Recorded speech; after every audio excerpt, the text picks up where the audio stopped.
Parcel பிரிச்சுட்டு இருக்கோம்னு பாக்கீங்களா? நமக்கு எதுவும் gift எல்லாம் வரலங்க. நம்ம இன்ஸ்டா பேஜ் ஃபாலோவர் நம்மளோட ஒரு நியூ மாடல் டேபுக்கு கிளாஸ் சேஞ்ச் பண்ண கொடுத்துருக்காங்க. அதுக்கு நம்மகிட்ட கிளாஸ் ஸ்டாக் இல்லை, ஆனா வித்தின் 1 டேல ஆர்டர் பண்ணி அந்த கிளாஸ் அவங்களுக்கு ஸ்டாக் ரெடி பண்ணியாச்சு. நம்மகிட்ட பாத்தீங்கன்னா பிரீமியம் மாடல் ஒரிஜினல் கிளாஸ் தாங்க வரும், டூப்ளிகேட் எதுவுமே நம்மகிட்ட வராது.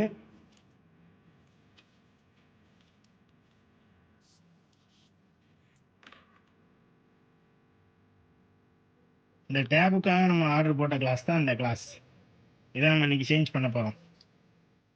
அந்த போர்டு அப்படியே எட்டுவாங்க, அதுல ஒரு போர்டு இருக்கும், அதுல இருந்து எடுத்துறோம்.